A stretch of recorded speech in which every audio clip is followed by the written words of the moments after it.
No Windows 10, o atalho de teclado Ctrl Shift ESC é utilizado para, letra A, trocar de usuário, letra B, fechar a janela atual, letra C, alternar entre as janelas abertas, letra D, iniciar o gerenciador de tarefas e a letra E, bloquear o computador.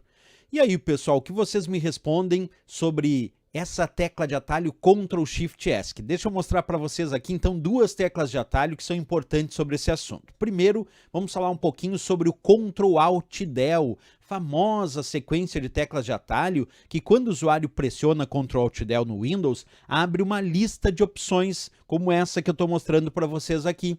E aí, quando a gente pressiona Ctrl Alt Del, tem a opção bloquear, para bloquear temporariamente o computador, trocar usuário, para fazer a troca entre um ou outro usuário do sistema, para sair, que é o que a gente chama de fazer logoff, encerrar a sessão do usuário atual, mas também permitir que um outro usuário comece a usar a sua conta de usuário, e o gerenciador de tarefas. Então percebe que quando a gente pressiona Ctrl Alt Del, ele tem como uma das suas opções o gerenciador de tarefas, certo? Então eu diria que o Ctrl Alt Del permite de forma indireta, porque primeiro aparece uma lista de opções, então de forma indireta, acessar o gerenciador de tarefas, certo? Mas dentro do Windows, pessoal, existe uma outra sequência de teclas de atalho que permite um acesso direto ao gerenciador de tarefas, que é Ctrl Shift ESC. Quando o usuário pressiona Ctrl Shift ESC, aí já abre direto a janela do gerenciador de tarefas. Não abre primeiro uma lista de opções, abre direto o gerenciador de tarefas, como eu vou fazer agora.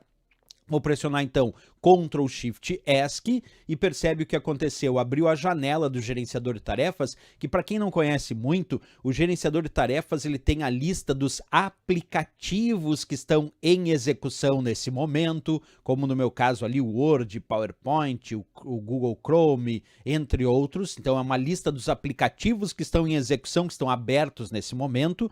Também exibe aqui uma lista dos processos em segundo plano que estão em execução.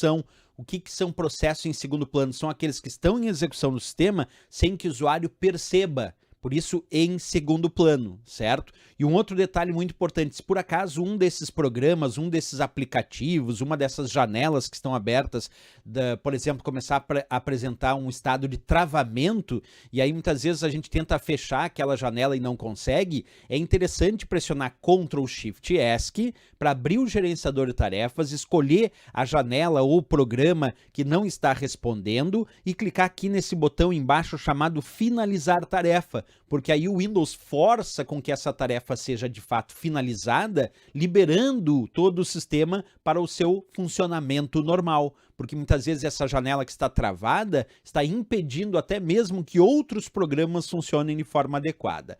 Outra coisa interessante dentro do gerenciador de tarefas é essa aba chamada Desempenho, que eu acabei de clicar aqui.